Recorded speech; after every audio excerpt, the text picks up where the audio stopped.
Hey guys, we're here with the much awaited brake mod, and I'm gonna make this as short and simple as I possibly can. I don't wanna waste anyone's time, and I don't want anyone to see the length of this video and be deterred from watching it because they think it's more complicated or involved than they have the time for or the skill for. This is actually quite simple. So far, much easier than actually trying to record this video because I have taken 30 takes already. Anyhow, let's get started. So you're going to have your stock wheel and you're going to have the other wheel that you ordered. Take them both apart. You want to be able to separate the hubs on both so that you can have the sprocket side on each side. Okay, so remember, you have to put these 4 bolts in first before you can put either the brake on or the sprocket on the other side. The 4 bolts that you're going to be using are the ones that you got from Home Depot. And the reason you have to do that is because now neither side of these bolt holes are threaded. And that's why we've got the lock nuts. Once you have this unit together, then and only then can you put your disc on one side and your sprocket on the other.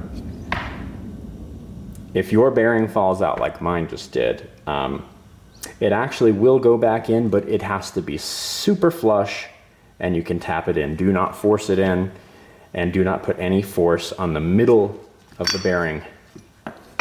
Where did it go? Oh, there it is. So this middle section, don't put any force on that. Only tap it like with a socket or something on the outside until it seats flush. So mine has fallen in and out so many times since me trying to do this. It's driving me nuts. So let's just assume we have all that back together and move on to the next step. Real quick, before we move on to the next step, I need to make you aware of a critical step, which is there are ridges on the inside of both of these sprocket sides, and you're going to want to grind them down flat so that both sprockets mate flush, because each sprocket side of the hub has a male and that's supposed to fit inside this female part to make sure that the hub lines up and stays solid and all that. But we're using both male sides, so we have 2 sides to grind down flat. Also, don't forget your spacer. Definitely need that. This is what everyone has been waiting for. And while this is a simple shape with some holes in it, it represents a lot of work and discomfort and trial and error. What I originally did was insane. So all you need to do to make this is get this sheet metal from Home Depot. So you're gonna overlay your template on here. Let's just imagine that my cardboard template is your real template. This is the one that I made. All right, so you're gonna stick your pencil through here and you're gonna mark each little hole, just like this.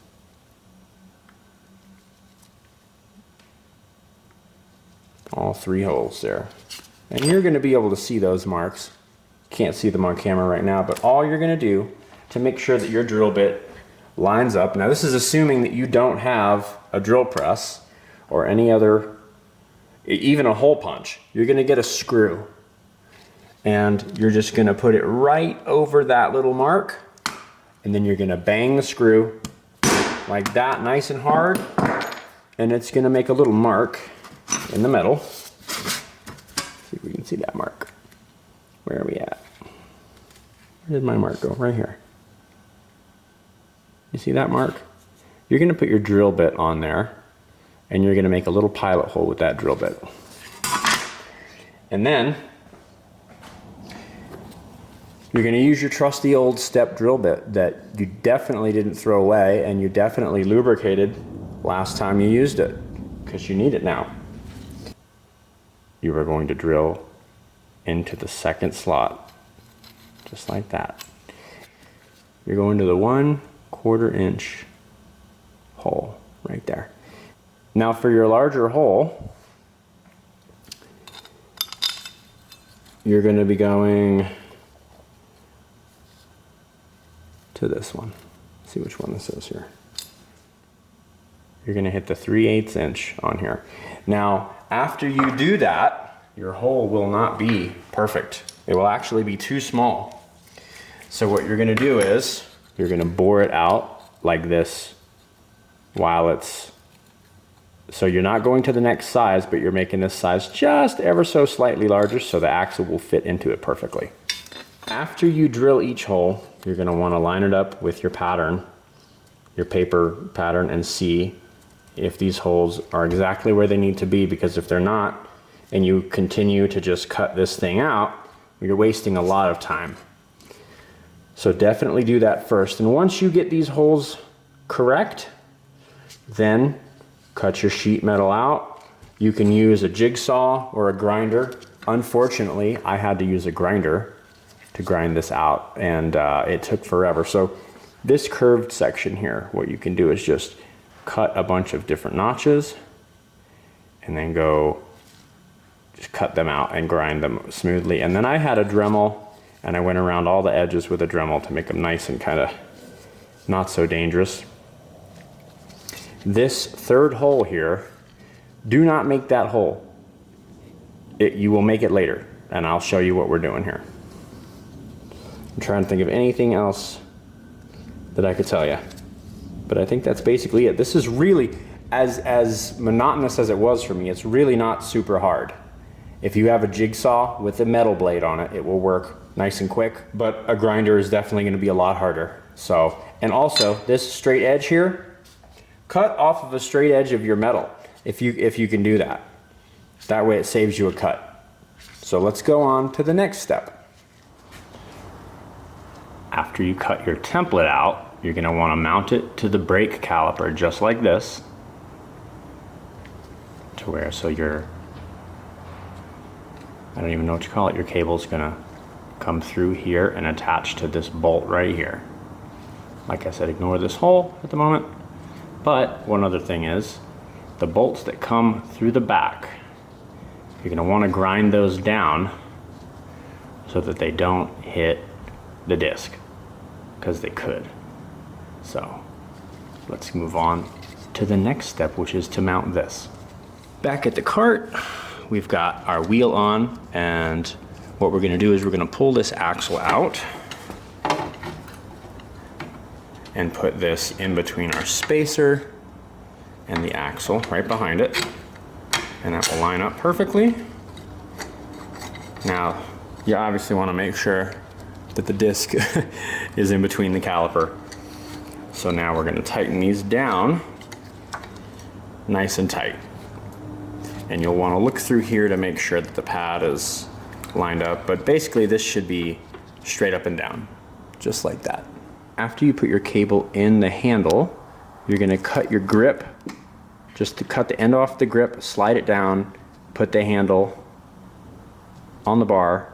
You're going to screw a hole in here, and then you're going to put a screw in here to keep this from going side to side, and that will keep it nice and tight.